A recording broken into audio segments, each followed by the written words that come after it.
बातों बातों में इस विशेष कार्यक्रम में हम बात करते हैं समाज के हर उस वर्ग से। इस कार्यक्रम में आपको कभी कोई अधिवक्ता दिख सकता है, कभी कोई अभिनेता दिख सकता है, कभी कोई सामान्य आदमी भी आपको दिख सकता है। बातों बातों में ही बातें होती हैं और बातों बातों से ही बड़ी बात निकलती है। आज की इस खास पेशकश में हमारे साथ मौजूद हैं विद्या जी, जो किसी भी तारुफ के मोहताज नहीं हैं। विद्या ने ट्रांसजेंडर के लिए छत्तीसगढ़ में अब तक सबसे ज़्यादा काम किया है। विद्या खुद भी ट्रांसजेंडर हैं और ट्रांसजेंडर बोर्ड की फिलहाल सदस्य भी हैं। बहुत बहुत स्वागत है विद्या जी। धन्यवाद सर। विद्या जी, मैं आपको थोड़ा सा पीछे लिए चलता हूँ। जी। विद्या जब विकास हुआ करती थी, जी सर। बचपन के बारे में अपने बताइए, क्योंकि जो ट्रांसजेंडर्स हैं, जिन्हें छत्तीसगढ़ में थर्ड जेंडर भी कहा जाता है, काफ़ी दिक्कतों का सामना करना पड़ता है उन्हें। बचपन में अलग तरीके से देखा जाता है, समाज में बहुत अच्छे नज़रिए से नहीं देखा जाता। अपने बचपन के बारे में बताएंगे। मैं फरसगांव से हूँ, बस्तर से हूँ। और जब मैं छोटी थी और स्कूल जाती थी तो जब मैं स्कूल जाती थी तो मेरे आसपास में कोई नहीं बैठता था और लोग मेरी मजाक उड़ाते थे, अपशब्द कहते थे। उन अपशब्दों को मैं बता नहीं सकती थी और मुझे बहुत दुख होता था और मेरा मन करता था कि मैं लड़कियों के साथ खेलूं और लड़की बन के रहूं और लड़की बन के ही पढ़ाई करूं। पर परिवार इस चीज़ के लिए मुझे कभी अनुमति नहीं दिया, बल्कि इस चीज़ को मुझे दबाते थे और मुझे कहीं ना कहीं ये प्रेशर रहता था कि मुझे एक लड़के की तरह रहना है। तो मैं अपने बचपन को बहुत मिस करती हूँ और अगर मुझे दोबारा कभी ज़िंदगी मिलेगी तो मैं वापस अपने बचपन को जीना चाहूँगी। 2012 में मुझे बहुत अच्छे से याद है, जब विकास से मैं लगातार मिलता था, लगातार बातचीत होती थी, कई कार्यक्रमों में हम साथ भी गए। 2014 में जब विकास की जगह विद्या सामने आई, विद्या ने मुझसे पूछा, आदित्य आपने मुझे पहचाना क्या? मैं आपको पहचान नहीं पाया। तो ये विकास से विद्या का सफ़र कैसा रहा और कैसे विकास विद्या में बदला? 10-12 साल की उम्र में मुझे ये एहसास हो गया था कि मैं दूसरे लड़कों की तरह नहीं हूँ या दूसरे लड़कियों की तरह नहीं हूँ। तो मैं खुद के एक सोच में अकेलापन महसूस करती थी कि मैं क्या हूँ। और एक समय था जब ये यूट्यूब और गूगल का ज़माना नहीं था और उस समय कहीं भी कोई ऐसा एजुकेशन नहीं था जो जेंडर के बारे में बता सके या सेक्सुअलिटी के बारे में बात कर सके। एक लंबा समय बीत जाने के बाद जब मैं रायपुर शहर आई और अपने जैसों से मिली तो मुझे एहसास हुआ कि मैं गलत नहीं हूँ और इस दुनिया में मैं अकेली नहीं हूँ। मुझे वैसा ही जीना है और उसी आत्मविश्वास के साथ जीना है जैसे मैं खुद को महसूस कर रही हूँ। और मैं अपने टीनेजर से खुद को ये महसूस कर रही थी कि मैं एक लड़की हूँ। तो अब रहा सवाल कि मैं लड़की हूँ और लड़की की तरह जीना चाहती हूँ, लेकिन इस बीच में था परिवार, इस बीच में था समाज और इस बीच में था जहाँ मैं जॉब करती थी। क्योंकि मुझे पता था कि मैं अगर ट्रांजिशन में जाती हूँ, विकास से विद्या के रूप में जाती हूँ, तो कहीं ना कहीं ये तीनों जगह मुझे से निकाल देंगे या मेरा बहिष्कार कर देंगे। क्योंकि कई बार जैसे ही पता चला था इन तीनों ही जगह कि मैं लड़कियों जैसी हूँ तो मुझे बहुत मार पिटाई और धमकी मिली हुई थी। लेकिन मैं जो चाहती थी वो पाके रहना चाहती थी। तो जैसे ही मैं एक सोशल सेक्टर में गई और अपने बारे में बात करने लगी, मुझे एक प्लेटफॉर्म मिला, मैं HIV के लिए काम करने लगी और अपने जैसे लोगों से मिली। मैंने देखा कि बहुत सारे साथी हैं जो ट्रेनों पे भिक्षावृत्ति करते हैं, बहुत सारे कम्युनिटी के लोग हैं जिन लोग प्रोस्टिट्यूशन का काम करते हैं, बहुत सारी कम्युनिटी है जिनका परिवार उन्हें एक्सेप्ट नहीं किया है। तो इन सारे समस्याओं को देखते हुए मुझे लगा कि मुझे अपनी कम्युनिटी की आवाज़ बननी है। मुझे सरकार को और समाज को ये बतानी है कि कम्युनिटी के अंदर क्या पीड़ा है। और इसी सफ़र में मैंने खुद को भी कंफर्टेबल पाया और जैसे ही मैं आर्थिक रूप से मजबूत हुई, मैंने हार्मोन्स लिया, उससे पहले मैंने काउंसलिंग लिया, फिर मैंने अपना सर्जरी कराया। तो जो मैं खुद को महसूस करती थी एक लड़की, इसी तरह मैंने विकास से विद्या को पाया। विद्या जी, समाज में बहुत अच्छी नज़रों से नहीं देखा जाता ट्रांसजेंडर्स को। स्कूल शिक्षा, जब हम स्कूल में जाते हैं तो बाकी जो हमारे साथ बच्चे पढ़ते हैं वो हमको अलग तरीके से देखते हैं। स्कूल कैसा बीता आपका? स्कूल लाइफ की अगर मैं बात करूं, उसके बाद कॉलेज लाइफ, कुछ बताना चाहेंगे स्कूल के बारे में? बिल्कुल सर, जब मैं स्कूल जाती थी तो बहुत डरी रहती थी, क्योंकि कोई चाक फेंक के मार देता था, कोई बाथरूम में बंद कर देता था, कोई किताबें छुपा देता था, कोई टिफ़िन खा लेता था, तो कोई वॉशरूम में बंद करके नेकर खींच देते थे। और मैं सुबह वॉशरूम करके जाती थी, मतलब वॉशरूम से होके स्कूल जाती थी। तो दिन भर मुझे वॉशरूम में यूज़ ही नहीं कर सकती थी, क्योंकि वो सिर्फ गर्ल्स के लिए वॉशरूम था गांव में, स्कूल में, और बॉयज़ तो खेत पे जाते थे। तो मुझे शर्म आती थी उस जगह पे जाने के लिए। तो ये स्कूल का कंडीशन रहा। और यही चीज़ मैं जहाँ से PGDCA करी, जहाँ से मैंने ITI किया, जहाँ से मैंने कोऑपरेटिव मैनेजमेंट किया, वहाँ भी यही सारी चीज़ें थी। मतलब मेरे पर्सनालिटी को लेके, मेरे बातचीत करने के तरीक़ों को लेके उन सारे जगहों पे मजाक ही उड़ाया गया। तो इन सारे चीज़ मेरे अंदर में ना एक प्रेशर डालती थी कि लोग तुम्हें मजाक समझते हैं, तो खुद को तुम साबित करो कि तुम एक सामान्य इंसान हो। और यहीं से मुझे काम करने की प्रेरणा मिली है। परिवार का कोई ऐसा इंसिडेंट, कोई ऐसी घटना जो आप याद करना चाहें? अपने माताजी के बारे में कुछ बता रही थी, आप उस बारे में बताना चाहें? मैं लाखे नगर में रहती थी और तकरीबन 16 साल में एक ही कमरे में थी। मेरा एक रिलेशनशिप के ब्रेकअप के बाद मैं एक दिन ऑफिस से घर जा रही थी, तो मोहल्ले के लड़के मुझे छक्का मामू इस टाइप से अपशब्द कहते थे, और भी गंदे अपशब्द। एक दिन मैंने उसका पलट के जवाब दिया, तो सारे मोहल्ले के 15-20 लड़के जो हैं वो ग्रिल तोड़ के ऊपर आए, ईंटा पत्थर लेके। इसी बीच में माँ आई बचाव के लिए, और मम्मी को सिर में चोट लगा। और उस दिन से वो उसके अंदर एक डर बैठ गया कि मेरे बच्चे को, मेरे औलाद को लोग मार देंगे। तो इस तरह से उनका मानसिक जो बीमारी है वो मानसिक रूप से बीमार हो गई। उनका 2 साल ट्रीटमेंट कराने के बाद भी उनका सेहत ठीक नहीं हुआ।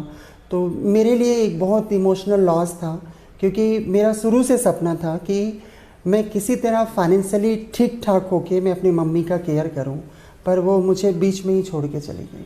शबनम मौसी का जिक्र मैं करता हूँ। रायगढ़ में जो महापौर जो बनी है उनका मैं जिक्र करना चाहता हूँ। हालांकि अब वो महापौर नहीं है, लेकिन अब थर्ड जेंडर, ट्रांसजेंडर लगातार बेहतर भविष्य उनका नज़र आ रहा है।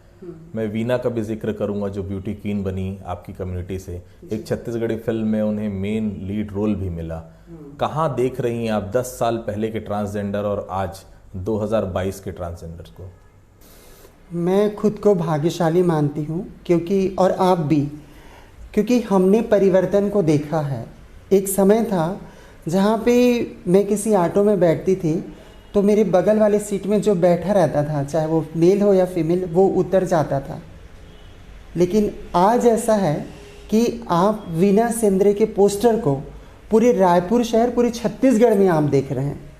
और ये बहुत प्राउड फील होता है कि मेरे कम्युनिटी की कोई साथी है, मेरी बहन है, जिसको लीड भूमिका में लिया गया है। यही चीज़ हम देखते हैं कि लोगों के पास समाज में बहुत सारे विकल्प हैं, लेकिन उन्होंने लीडरशिप के लिए एक ट्रांसजेंडर को चुना है। तो कहीं ना कहीं एक भरोसा है समाज को कि समाज में सकारात्मक परिवर्तन अगर कोई ला सकता है या ला सकती है तो वो ट्रांसजेंडर कम्युनिटी है। तो इस तरह से मैं समाज और सरकार का दिल से शुक्रिया अदा करती हूँ। विद्या ने ट्रांसजेंडर अपने आप को कन्वर्ट किया, उसके पहले अगर मैं बात करूं तो सामाजिक जो दिक्कतें होती हैं, समाज में किस प्रकार की दिक्कतों का सामना विद्या को करना पड़ा? आज सबसे बड़ी चुनौती है कि या तो लोग हमें भिखारी समझते हैं, या एक सेक्स ऑब्जेक्ट के रूप में देखते हैं, या तो हमें देवी समझते हैं, पर कोई हमें इंसान नहीं समझता। क्योंकि लोग पढ़े ही नहीं हैं कि मेल और फीमेल के इतर भी कोई ऐसा डाइवर्सिटी हो सकता है जिसकी अभिव्यक्ति इस तरह से हो सकती है, जिसकी अभिव्यक्ति मिश्रित हो सकती है। और अगर लोग इस विषय पे पढ़ेंगे तो जो हमारे समाज में एक स्टिग्मा लगा हुआ है, जो लोग हमें अभिश्राप मानते हैं, हमारे परिवार के लोग कलंक मानते हैं, हमारे परिवार के लोग, वो दूर हो जाएगा। तो अगर देखा जाए तो जॉब नहीं मिलते ज़्यादातर ट्रांसजेंडर को। आज काफ़ी हद तक के छत्तीसगढ़ का सिचुएशन ठीक है, लेकिन हम बाकी राज्यों की बात करें, कई जगहों को छोड़ के, तो ट्रांसजेंडर को हमारे परिवार में नहीं रखा जाता है, नौकरी नहीं दी जाती है, और एक अकेलापन है कम्युनिटी के भीतर, क्योंकि वो अपने आप को जो फील करते हैं वो किसी को शेयर नहीं कर पाते। आगे जाके मैं बात करूं तो आपने देखा है कि छत्तीसगढ़ में ही 15 ट्रांसजेंडरों की शादी हुई थी, लेकिन कहीं भी ट्रांसजेंडरों की शादी नहीं होती। तो एक अकेलापन है। तो वही देखते हैं कि हम एक दूसरे के शरीर में पैदा लेते हैं और खुद को पहचानने के लिए एक लंबा समय लग जाता है, और यहाँ परिवार का भी सपोर्ट नहीं मिलता और समाज भी बहिष्कृत कर देता है। बहुत अकेलापन लगता होगा उस समय, जिस समाज में हम रहते हैं, जिस परिवार में हमने जन्म लिया, वो परिवार ही ऐसे समय में साथ नहीं देता। 13 पुलिसकर्मी भी मुझे बहुत अच्छे से याद है जिन्हें पुलिस में सेवा देने का मौका मिला। मैं गवाह था उस पल का भी जब अलग से कॉलम बनाया गया था भर्ती में कि ट्रांसजेंडर्स जो है उसमें शामिल हो पाए। चिप लगाकर दौड़ लगवाई गई थी, मुझे बहुत अच्छे से याद है। वो पल शायद हम में से कोई नहीं भूल सकता, क्योंकि छत्तीसगढ़ के इतिहास में वो पहला ऐसा वाकया था जब पुलिस भर्ती में ट्रांसजेंडर्स को मौका मिल रहा था। उस बारे में थोड़ा सा बताएंगे। मैं तो सबसे पहले सुप्रीम कोर्ट का शुक्रिया अदा करती हूँ जिन्होंने 15 अप्रैल 2014 को हम थर्ड जेंडरों को मान्यता दिया कि हम भी हैं इस दुनिया पे और काउंट की जाएगी। इसी चीज़ को लेके हम लोग छत्तीसगढ़ शासन और पुलिस विभाग से एडवोकेसी करने लगे कि जब भी पुलिस की भर्ती निकलेगी उसमें महिला और पुरुष के साथ साथ ट्रांसजेंडर का भी कॉलम दिया जाए। और उन्होंने अपने इस वादे को पूरा भी किया और सुप्रीम कोर्ट के दिशा निर्देश को बराबर माना भी। अब बारी थी कि इतने सारे कम्युनिटी के लोगों को तैयार करना, क्योंकि एक सिचुएशन है ना कि जैसे ही मेरी पहचान होगी, मेरी लैंगिक पहचान एक ट्रांसजेंडर के रूप में होगी, परिवार मुझे घर से निकाल देगा, जहाँ जॉब है वहाँ से लोग निकाल देंगे। तो किसी तरह मैंने लोगों को तैयार किया और 40 लोग तैयार भी हुए, जिसमें से 25 लोगों ने एग्ज़ाम कंप्लीट भी किया और किसी कारणवश से रिजल्ट रुक गया। और जब मैं देखी कि पहली बार ट्रांसजेंडर पुलिस एग्ज़ाम के लिए सामने आए हैं, तो मैं तो खुद को रोक नहीं पाई थी, क्योंकि मैं सुबह शाम उनको मैदान लेके जाती थी, पुलिस ग्राउंड लेके जाती थी। मैं उसी बात का जिक्र करना चाहूँगा विद्या जी, जब ट्रांसजेंडर्स पुलिस को देखते होंगे तो थोड़ी सी घबराहट लगती होगी, क्योंकि ऐसे समाज में बहुत सारी चीज़ें सामने आती है। अब वही ट्रांसजेंडर पुलिस की वर्दी में जब आपके सामने खड़ा होता हो, कितना फ़ख्र लगता होगा कि जो मेहनत यहाँ तक हुई है, जो ट्रांसजेंडर्स के लिए आपने मेहनत की है, जो थर्ड जेंडर्स को आप यहाँ तक लेकर आई हैं, वो मेहनत कहीं ना कहीं सफल होती नज़र आ रही है। हाँ, मेरा शुरू से सपना था कि मैं अपने आप को, मतलब मेरी कम्युनिटी को मैं एक वर्दी के रूप में देखूं, क्योंकि गांव में देखती थी कि जब कोई पुलिस वाला आता है तो सब लोग अनुशासन में आ जाते हैं और उसकी बातें ध्यान से सुनते हैं। और मेरी बातें बचपन से किसी ने नहीं सुनी थी, ना ही मुझे बोलने का मौका दिया गया था। तभी मैंने सोचा था कि नहीं, कम्युनिटी को पुलिस में जाना चाहिए। और आज आए दिन किसी न किसी मेरे जान पहचान वालों का फ़ोन आता है कि आपके बच्चे इस थाने में हैं, यहाँ पे ड्यूटी कर रहे हैं। तो मुझे बहुत प्राउड फील होता था कि मैं अपने जीते जी मेरा जो सपना था और वो मेरा जो लक्ष्य था वो मैंने अपने आँखों से देखा है। विद्या जी, मैं उन तकलीफ़ों का भी जिक्र करना चाहूँगा, क्योंकि विद्या अकेली नहीं, विद्या के साथ पूरे ट्रांसजेंडर्स परिवार है, ट्रांसजेंडर्स लोग हैं। ड्राइविंग लाइसेंस में बहुत दिक्कतें आती हैं बनवाने में, हेल्थ रिलेटेड जब इश्यूज़ हो जाते हैं तो भी बहुत समस्याओं का आप लोग को सामना करना पड़ता है। उसके बारे में बताएंगे कि उसको कैसे दूर किया जा सकता है और सरकार को इस बारे में क्या सोचना चाहिए और क्या ध्यान देना चाहिए। डॉक्यूमेंटेशन बनाने में बहुत परेशानी है, क्योंकि मैं एक लड़के के शरीर पे पैदा हुई थी और एक समय के बाद जब मैं एक लड़की बनती हूँ, मतलब ट्रांस वूमेन या ट्रांसजेंडर के रूप में समाज में आती हूँ, तो मेरे सभी दस्तावेज बदले जाते हैं। चूँकि कम्युनिटी के लोग में जागरूकता थोड़ी कम है और हमारी जो गवर्नमेंट स्ट्रक्चर में जो नाम ट्रांसफ़र का प्रोसेस है वो बहुत ही पेचीदा है। और मैं आज भी बताना चाहूँगी कि शासन हमारे लिए बहुत पॉजिटिव है, लेकिन जो इम्प्लीमेंटेशन डिस्ट्रिक्ट वाइज जो कार्यालय है, ऑफिस है, वहाँ पे हम प्राथमिकता में नहीं हैं और इसके चलते हमारे सभी डॉक्यूमेंट को बदलने में बहुत वक्त लग जाता है। दूसरा सवाल था कि हेल्थ में क्या इशू है। अभी जब मैं किसी सरकारी या प्राइवेट हॉस्पिटल में जाऊं और मैं कहूं कि मुझे बुखार है या मुझे इस तरफ से तकलीफ़ है, तो कई बार ये भी होता था कि हम डॉक्टर के पास जाएं तो वो मेल वार्ड में भेज देते हैं, कोई फीमेल वार्ड में भेज देते हैं और वहाँ की स्टाफ हमारे साथ कंफर्टेबल है या नहीं है, ये बड़ी चुनौतियाँ हैं। दूसरा ये है कि आज भी मेडिकल करिकुलम में ट्रांसजेंडर को लेके कहीं कुछ ज़्यादा लिखा पढ़ा नहीं गया है। मतलब आज भी वो पुराना स्टडी ही चला आ रहा है कि जेंडर डिस्फोरिया है।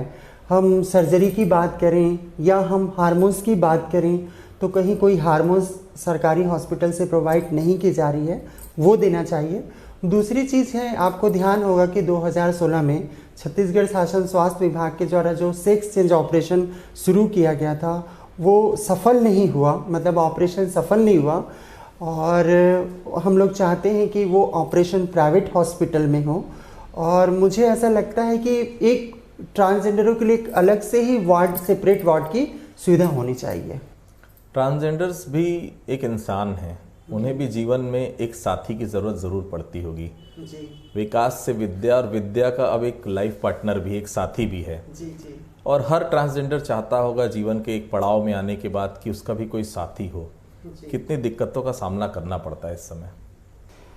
एक उम्र तक तो सब कुछ ठीक चलता है, जब आपके फ्रेंड सर्कल हैं, आप घर में हो, लेकिन एक समय जब आप 40-50 के आसपास पहुंचते हैं तो एटलीस्ट एक गिलास पानी के लिए कोई सहयोग दे और आपके साथ कोई एक सिक्योरिटी दे, चाहे वो इमोशनल सपोर्ट हो या आपको सुरक्षा महसूस कराए, इसके लिए बहुत ज़रूरी है। सपने तो रहते ही हैं, शुरुआत से ही सपने रहते हैं। मैं जब लड़की बनने का सपना देखती हूँ तो मैं ये भी सोचती हूँ कि मेरे लिए कोई राजकुमार है, लेकिन उसके लिए ना परिवार सोचता है ना उसके लिए समाज सोचता है। मैं लकी हूँ, पिछले जो पहला लॉकडाउन लगा था तो ही मैं एक फीमेल टू मेल ग्रुप जो ट्रांसमेन का ग्रुप है उसमें मैंने अपना इच्छा जाहिर की थी कि मैं ट्रांसमेन के साथ जीवन गुजारना चाहती हूँ। और मैं बहुत भाग्यशाली हूँ कि आज जो मेरे ट्रांसमेन पार्टनर हैं वो मेरे साथ हैं और मैं अकेली नहीं हूँ।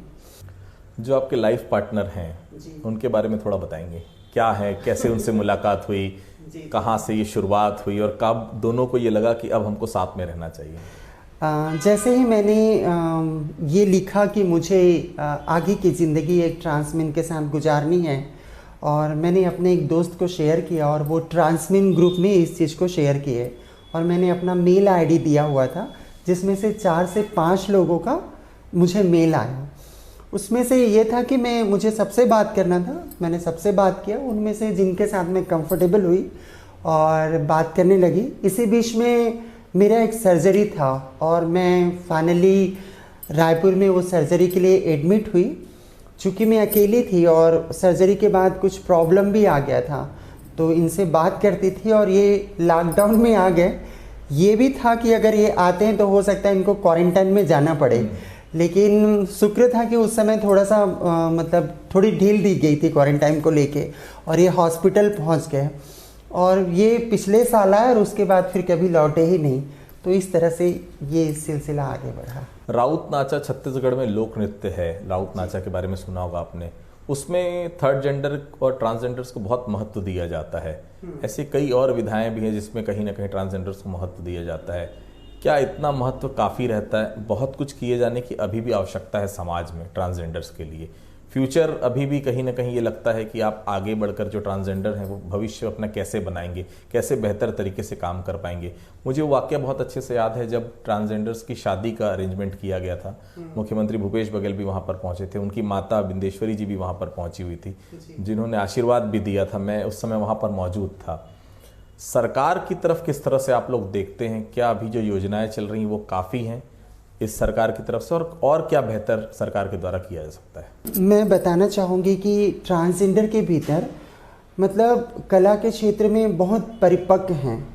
आप ना सिर्फ परी की बात करें, लगभग छत्तीसगढ़ में जितने भी प्रकार के जो नाचा गम्मत प्रोग्राम रहते हैं उन जगहों पे भी आप कई कलाकार ट्रांसजेंडर होते हैं। हालांकि सामाजिक दबाव की वजह से और परिवार अस्वीकारता की वजह से अपने आप को समाज के सामने नहीं लाते एज अ ट्रांसजेंडर। और जिस तरह से मैं अभी की सरकार की बात करती हूँ तो उन्होंने जो पुलिस में मौका दिया हम पे भरोसा करके, तो ये बहुत बड़ी बात है जिसके लिए हम सदैव रेडी रहेंगे, कांग्रेस सरकार की, वर्तमान सरकार की। और मुझे ऐसा लगता है कि ये 13 पुलिस वाले वीना और विद्या और रवीना बरिहा के बाद हम पूरे कम्युनिटी को देखते हैं तो ज़्यादातर लोग ट्रेनों में ही भिक्षावृत्ति करते हैं। आज एक ट्रांसजेंडर व्यक्ति अपनी पहचान के साथ अपना सपना पूरा करने के लिए सामने आ रहा है। मैं आप यकीन नहीं करेंगे, हमारे यहाँ जो गरिमा गृह है ट्रांसजेंडर शेल्टर होम, छोटे छोटे गाँवों से ट्रांसजेंडर आए हैं पुलिस बनने के लिए। वो सेंट्रल पुलिस की भी तैयारी कर रहे हैं, स्टेट पुलिस की भी तैयारी कर रहे हैं, MSc BSc दूसरे एजुकेशन भी ले रहे हैं, अपना स्किल डेवलपमेंट भी कर रहे हैं। तो मुझे ऐसा लगता है कि यहाँ पे हमें सरकार से एक हैंड होल्डिंग सपोर्ट चाहिए। जिस तरह महिलाओं के लिए अभी नगर सैनिक का पोस्ट निकला हुआ था, होम गार्ड का पोस्ट निकला हुआ था, ठीक उसी तरह का एक छोटे छोटे नंबर में, जैसे 20 या 30 या 50 या फॉरेस्ट गार्ड का नंबर कुछ ले लें, इस तरह से ऐसे जॉब कम्युनिटी के लिए क्रिएट करने की बहुत ज़रूरत है। वैसे मैं तो चाहती हूँ कि कम से कम 1% का रिजर्वेशन दें, जिस तरह से केरल सरकार ने दिया हुआ है। आज भी ट्रांसजेंडर्स का महत्व धीरे धीरे अब बढ़ रहा है। अब समाज का जो देखने का नज़रिया है इस वर्ग को, वो भी धीरे धीरे बदल रहा है, लेकिन अभी भी बहुत कुछ करना है, वो बाकी नज़र आ रहा है। विद्या आज यहाँ तक पहुँची अपनी मेहनत से, लगातार ट्रांसजेंडर्स के लिए काम भी कर रही हैं, लेकिन अभी भी बहुत सारी ऐसी ट्रांसजेंडर्स हैं जो इस मुकाम तक नहीं पहुँच पाती या वहाँ तक नहीं पहुँच पाती जहाँ तक वो पहुँचना चाहती हैं। उनको क्या करना चाहिए जीवन में आगे बढ़ने के लिए? खुद से प्यार करना चाहिए, ये बहुत ज़रूरी है। बहुत अच्छी बात कही आपने। क्योंकि जब तक हम खुद से प्यार नहीं करेंगे तब तक हम खुद के लिए बेटर नहीं सोच सकते, और जब हम खुद से प्यार करेंगे तभी लोग भी हमें प्यार करेंगे, तभी समाज की सोच बदलेगी। अब विद्या का एक लाइफ पार्टनर भी है साथ में, लेकिन मैंने देखा है कि बहुत सारे ट्रांसजेंडर्स की शादी होती, बहुत सक्सेस नहीं हो पाती वो शादियाँ, कहीं ना कहीं दिक्कतें आती हैं। उस परिस्थिति में और उस शादी को और बेहतर तरीके से करने के लिए, जैसे आपने एक लाइफ पार्टनर चुना, ट्रांसजेंडर्स को क्या करना चाहिए? क्योंकि कोई ना कोई दिक्कतें हमने सुना, पिछली बार भी जब शादियां यहाँ पर हुई थी उसमें से बहुत सारी शादियां आगे नहीं चल पाई। जो शादियां हुई थी 15 लोगों में से, उनमें से लगभग 10 लोग आज भी कपल के रूप में हैं। पिछली बार हमारी बात हुई थी। एक तो बात यह है कि मैं चाहूँगी कि मुझे कोई लड़का स्वीकार करे, तो ये थोड़ा कठिन है। मुझे वही व्यक्ति स्वीकार करेगा जो खुद एक डाइवर्सिटी में है। फॉर एग्जाम्पल, मेरा पार्टनर फीमेल टू मेल है, तो उसे पता है कि उसके जीवन में क्या चैलेंज है, चाहे वो सोसाइटी का नज़रिया हो या परिवार को लेके अस्वीकारता हो, मुझे भी पता है। तो कहीं ना कहीं हम दोनों एक ही दौर से गुजर रहे हैं, तो इस कंडीशन में जोड़ियाँ बनती है, और ये काफ़ी मतलब अब समाज के सामने एक ट्रांस मैन और एक ट्रांस वुमेन की जोड़ियाँ भी बाहर निकल के आ रही हैं। दूसरी बात, मुझे ऐसा लगता है कि शादी वहाँ ज़्यादा सक्सेस होता है जहाँ पे दो व्यक्तियों के साथ साथ दो परिवारों का भी सोच मिलता हो। यहाँ मैं किसी लड़के से शादी करती हूँ तो लड़के की फैमिली की तरफ से कोई भी सपोर्टिव नहीं रहता, और एक मेरे भी परिवार से कोई सपोर्टिव नहीं रहता। दो व्यक्तियों का व्यवहार है, समझदारी है, वो कभी बनते बिगड़ता रहता है। अगर इसमें परिवार का साथ होता है, कभी ऐसा लगता नहीं कि लाइफ पार्टनर आपने चुन लिया है, परिवार साथ में रहता तो शायद और बेहतर लगता? उनका भी परिवार उनके साथ नहीं है, आपका भी परिवार आपके साथ नहीं है, आप अपने लाइफ पार्टनर के साथ ही रहते, ये कमी जीवन में खलती होगी अभी भी? हाँ, खलती है। टेलीफोनिक परिवार से बात होती है, कभी कभी मैं गांव भी चले जाती हूँ, लेकिन हाँ काफ़ी कुछ एक जो मैंने अपने दीदी को देखा है, उनका परिवार को देखा है, भैया भाभी को देखा है, उनका एक परिवार और एक सोसाइटी में जो एक्सेप्टेंस देखा है, वो हमारे जैसे लोगों को नहीं है आज भी। विद्या का बचपन और आज विद्या जिस मुकाम पे है, उसमें क्या विद्या की केवल अकेले मेहनत थी, या समाज में या परिवार में ऐसे लोग भी थे जो विद्या को लगातार प्रोत्साहित करते थे कि विद्या को इस मुकाम तक पहुंचना है? इसमें सबका साथ है। सबका साथ कहूँगी कि मैंने जितना जगह अपने और अपने जैसे लोगों की तकलीफ़ को शेयर किया, उन सारे लोगों का मुझे सहयोग मिला है। और जिस ईश्वर को जो मैं मंदिरों में ढूंढती थी, वो ईश्वर को मैंने हर व्यक्ति में देखा है। कहीं ना कहीं उनके अंदर वो दया देखी है, वो साहस देखा है जो उन्होंने मुझे दिया है। और हर किसी ने, ज़्यादातर लोगों ने मुझे एक सही रास्ता ही दिखाया है, हिम्मत ही दिया है। जब मैं विकास के रूप में थी, मेरे पास आत्मविश्वास कम था, आत्मबल कम था। आज जब मैं विद्या के रूप में जी रही हूँ तो मेरे पास में मेरा आत्मविश्वास वापस लौट आया है। एक बहुत बड़े विषय पर आज हमने आपसे चर्चा की विद्या जी। आपके जीवन को हमने जाना, कहाँ से आपने शुरुआत की, आज आप कहाँ तक आए। आप भविष्य में और आगे तरक्की करें और आगे बढ़ें, और ट्रांसजेंडर कम्युनिटी भी लगातार भविष्य में बहुत अच्छा कर पाए। मैं बहुत बहुत शुभकामनाएं देता हूं आपको। तो बातों बातों में आज आपने जाना विद्या जी का जीवन, किस तरह से ट्रांसजेंडर्स को बचपन से लेकर बड़े होते तक दिक्कतों का सामना करना पड़ता है, समाज किस तरह से उन्हें हीन भावना से देखता है। हम में से ही हैं, ये कोई अलग से नहीं है, हमें भी इन्हें इंसान समझना चाहिए, और इनके भविष्य में जो बेहतर हम कर सकें, इनका सहयोग हमको करना चाहिए ताकि ये भी अपना भविष्य संवार सके। तो बातों बातों में आज के लिए बस इतना ही। अगली बार फिर किसी शख्सियत के साथ आपसे मुलाकात होगी। तब तक के लिए बहुत बहुत धन्यवाद।